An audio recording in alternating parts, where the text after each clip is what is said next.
Hello students. तो अपने start किया था 9th क्लास का बेसिक स्टार्ट किया था, उसके बाद अपन ने एक्सरसाइज 1.1 स्टार्ट की थी। तो अब इसको आगे कंटिन्यू कर रहे हैं। अब आगे अपनी एक्सरसाइज ले रहे हैं एक्सरसाइज 1.2 जो अपने नंबर सिस्टम के अकॉर्डिंग है। तो इसमें सबसे पहले जो क्वेश्चन आता है वो आता है ट्रू फॉल्स से रिलेटेड। तो ट्रू फॉल्स से रिलेटेड जो पहला क्वेश्चन है उसमें देखिए पहला क्या है कि every irrational number is a real number. तो अपना every irrational number is a real number, तो अपने को बताना है कि ये ट्रू है या फॉल्स है। तो अपने को पता है कि रियल नंबर्स क्या होते हैं। मैंने उस दिन बताया था कि रियल नंबर्स जो होते हैं वो क्या होते हैं, rational plus irrational numbers. Okay, rational और इरेशनल नंबर्स का जो कॉम्बिनेशन होता है वो आपका क्या होता है, रियल नंबर होता है।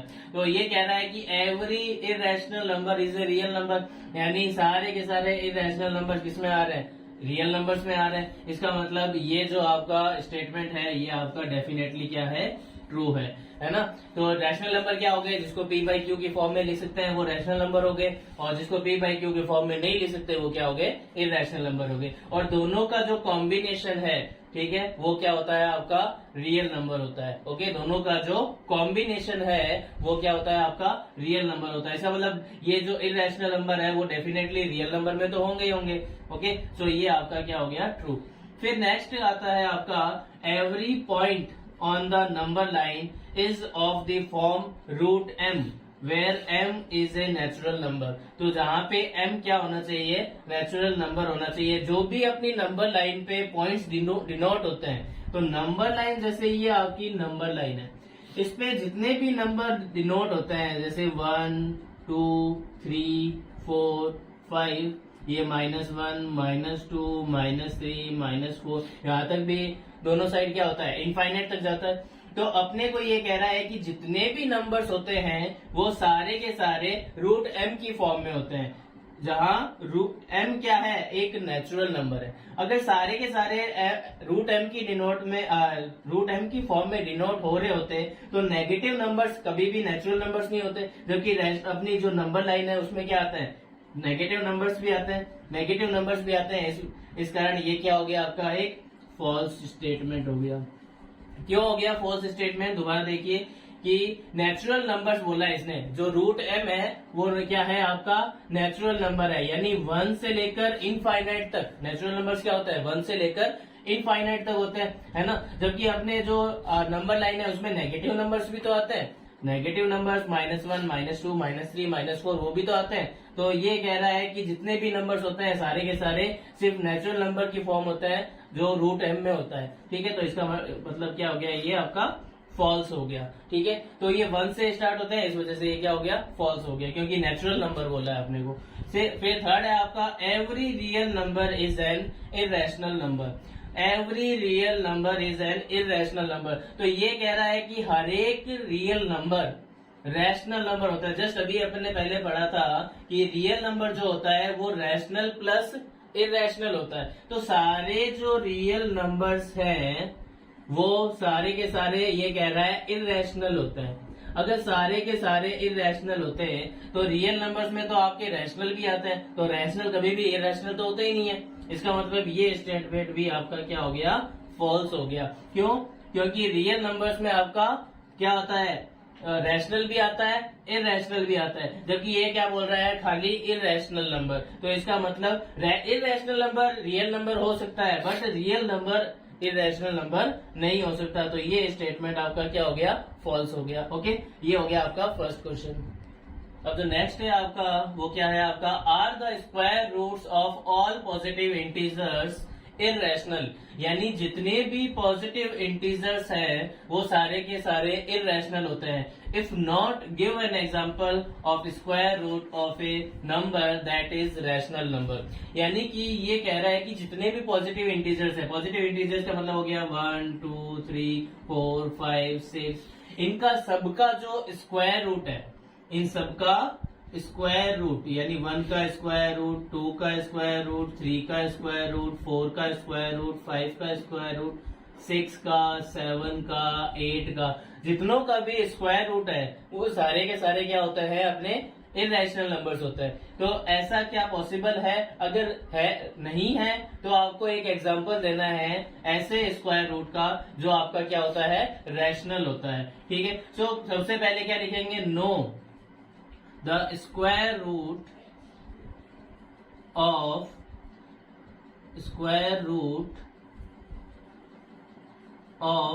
all positive integers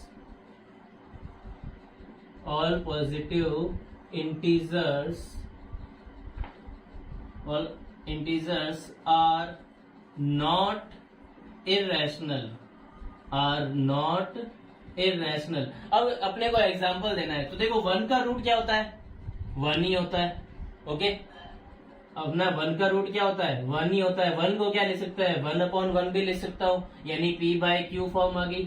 तो ये क्या हो गया, रैशनल नंबर हो गया। अब 2 का नहीं है, 3 का नहीं है, लेकिन 4 का रूट अपने को पता है कितना होता है, 4 का रूट होता है अपना 2। 2 को मैं क्या लिख सकता हूँ, 2/1। 2/1 फिर से क्या हो गया, ये रैशनल नंबर हो गया। ठीक है, ऐसे ही आपका रूट 9 हो गया। 9 का रूट कितना होता है, 3। 3 को मैं क्या लिख सकता हूँ, 3/1, यानी ये भी क्या हो गया, रैशनल नंबर हो गया। ऐसे ही आपका रूट 16 का रूट कितना होता है आपका 4। 4 को मैं क्या लिख सकता हूँ, 4/1, तो ये भी क्या हो गया, रैशनल नंबर हो गया। तो इसका मतलब ये हो गया कि सारे के सारे जितने भी पॉजिटिव इंटीजर्स है, ये कंपल्सरी नहीं है कि सारे के सारे क्या हो, इरेशनल हो। तो जैसे रूट 4 हो गया, रूट 9 हो गया, रूट 16 हो गया, रूट 25 हो गया, रूट 36 हो गया, रूट 49 हो गया, रूट 64 हो गया, जिनका भी square root completely find out होता है वो सारे के सारे क्या होते हैं, रैशनल नंबर होते हैं। तो ये क्या हो गया, no the square roots of all positive integers are not irrational. ये हो गया आपका क्वेश्चन नंबर 7। देखिए नेक्स्ट थर्ड क्वेश्चन है आपका, show how root 5 can be represented on the number line.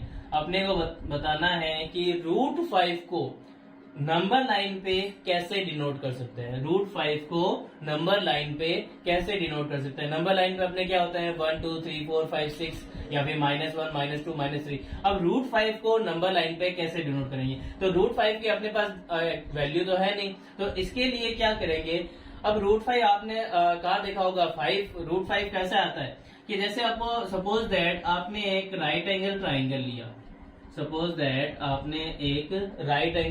लिया, तो उसमें आपका जो हाइपोटेनियस है वो अगर 5 आए, ठीक है, तो अपने उसके रूट 5 फाइंड आउट कर सकते हैं। कैसे कि अगर मैं सपोज दैट ले लेता हूं, let base is equals to 2 and perpendicular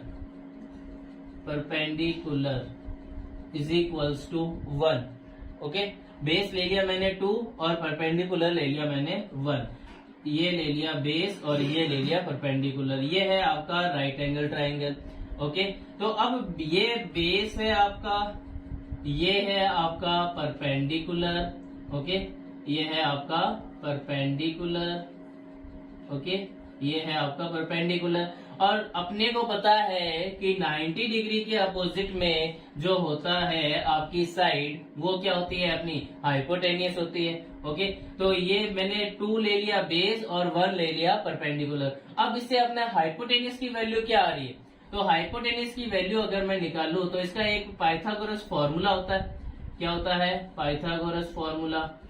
okay, Pythagoras formula होता है। पाइथागोरस फॉर्मूला क्या होता है कि hypotenuse square is equals to base square plus perpendicular square होता है आपका, है ना, कि हाइपोटेनियस स्क्वायर HY का मीन्स हो गया हाइपोटेनियस, ये हो गया बेस और ये हो गया परपेंडिकुलर। तो पाइथागोरस थ्योरम के according hypotenuse square is equals to base square plus perpendicular square होता है। तो अपने को हाइपोटेनियस फाइंड आउट करना है, तो hypotenuse square is equals to, okay, base अपना हो गया 2, ये हो गया 2 का स्क्वायर, परपेंडिकुलर हो गया अपना 1, तो ये हो गया 1 का स्क्वायर। ओके, अब hypotenuse square is equals to 2 का स्क्वायर कितना हो गया 4 और 1 का स्क्वायर कितना हो गया 1। तो यहां से hypotenuse square is equals to कितना आ गया 5। अब अपने को पता है कि एक साइड से अगर स्क्वायर रिमूव करते हैं तो दूसरी साइड क्या आता है, स्क्वायर रूट आता है। तो हाइपोटेनियस इज इक्वल्स टू क्या आ गया, √5। अब ये √5 आ गया हाइपोटेनियस, ये √5 क्या आ गया, हाइपोटेनियस। यानी कि अपने को अब क्या करना है कि इसमें √5 अपने को फाइंड आउट करना है। तो कैसे करेंगे कि बेस अपने को लेना पड़ेगा 2 और परपेंडिकुलर लेना पड़ेगा 1, और उसी के अकॉर्डिंग अपने क्या करेंगे, नंबर लाइन पे इसको डिनोट करेंगे। अब नंबर लाइन पे डिनोट करने के लिए सबसे पहले नंबर लाइन बनाई। तो ये मैंने ले ली नंबर लाइन, ओके, ये मैंने ले ली नंबर लाइन। ये हो गया 0, ये हो गया 1 और ये हो गया 2, ओके, ये मैंने ले लिया, ओके, और ये ले लिया मैंने 3, ओके। ये मैं थोड़ा आपको थोड़ा बड़ा करके बता रहा हूँ, इसमें इतना गैप नहीं होता, आपके छोटा छोटा 1 सेंटीमीटर का गैप लेना है। मैं इसमें थोड़ा बड़ा दिखा रहा हूँ ताकि आपको अच्छे से दिखे। तो इसमें सबसे पहले क्या करना है, सबसे पहले अपने को ये करना है कि अपने को बेस लेना है 2, यानी ये जो O है और यहां से यहां तक ये 2 होगी डिस्टेंस, ये 1 और ये 2, यानी ये बेस हो गया पूरा। ये ले लिया O और ये ले लिया मैंने A। तो O to A अपना कितना हो गया, 2 सेंटीमीटर हो गया, ये 2 सेंटीमीटर है पूरा, ओके। अब अपने को परपेंडिकुलर लेना है 1। अब परपेंडिकुलर कैसे बनता है कि अपने को वहां पे 90 डिग्री का एंगल बनाना है। तो अपने प्रोटेक्टर से क्या कर दिया, 90 डिग्री का एंगल बना दिया, ओके। तो 90 डिग्री का एंगल बना दिया किस पे, इस A पॉइंट पे। A पॉइंट पे अपन ने क्या किया, 90 डिग्री का एंगल बना दिया। अब अपने परपेंडिकुलर कितना है, 1 सेंटीमीटर का। तो अपने कंपास से 1 सेंटीमीटर का आर्क ओपन करना है, कंपास से 1 सेंटीमीटर का आर्क ओपन करना है और A से इस एंगल मेकिंग लाइन पे एक आर्क लगाना है, एंगल मेकिंग लाइन पे एक आर्क लगाना है। ये जो आर्क है इस एंगल वाली लाइन को जहां पे इंटरसेक्ट करता है उसको नेमिंग लिख दी अपन ने B, उसको नेमिंग क्या लिख दी अपन ने, B। अब क्या करना है, B को O से कनेक्ट करना है, B को O से कनेक्ट करना है। ये मैंने B को O से क्या कर दिया, कनेक्ट। अब देखो ये 2 हो गया, ये 1 हो गया, इसका मतलब ये क्या हो गया, हाइपोटेनियस। ये हाइपोटेनियस कितना है अपना, √5 है ना। अब क्या करना है, कंपास को लेना है, उसको O पे प्लेस करना है, ओके। O पे प्लेस करके B तक ओपन करना है। B तक ओपन करने के बाद इतना ही नीचे की तरफ अपने को आर्क बनाना है। कैसे, O पे रखा, फिर D जितना ओपन किया और यहीं पे एक आर्क बना दिया, यहीं पे एक आर्क बना दिया नंबर लाइन को जो कट करे। तो ये मैंने आर्क बनाया ऐसे। ये जो आर्क है वो 2 और 3 के मिड में है। ये जो आर्क है यही आपका कितना है, √5। ये जो आर्क बना है ये नंबर लाइन को जहाँ पे कट कर रहा है ये आपका है √5। क्या करना है, सबसे पहले 0 से 2 तक अपन ने बेस ले लिया 2 सेंटीमीटर। फिर 2, ये जो A पॉइंट है यहाँ पे परपेंडिकुलर ड्रॉ कर लिया, यानी 90 डिग्री का एंगल बना लिया। अब परपेंडिकुलर कितना है, 1 सेंटीमीटर। तो A से 1 सेंटीमीटर का आर्क अपन ने बना लिया, ओके। जहाँ पे ये आर्क इसको 90 डिग्री के एंगल को बाइसेक्ट करता, इंटरसेक्ट करता है, ये हो गया पॉइंट B। अब B को क्या कर दिया, O से ज्वाइन कर दिया, ओके। O से ज्वाइन करने के बाद ये जो OB डिस्टेंस है ये अपनी कितनी है, √5। अब क्या किया, कंपास को O पे प्लेस किया, फिर B जितना ओपन किया और ओपन करने के बाद यहाँ पे आर्क लगा दिया इस नंबर लाइन पे, ओके। जहां पे आर्क नंबर लाइन को इंटरसेक्ट करता है ये अपना क्या हो जाएगा, √5, ओके। ये आपका क्या हो जाएगा, ऐसे √5 को क्या कर सकते हैं, नंबर लाइन पे डिनोट कर सकते हैं, ओके। हाँ, तो देखिए ये अपनी एक्सरसाइज का 3rd क्वेश्चन था और अपने एक्सरसाइज में 3 क्वेश्चन ही हैं, ठीक है। तो इससे रिलेटेड कोई भी डाउट हो तो मेरे को कमेंट बॉक्स में बताना।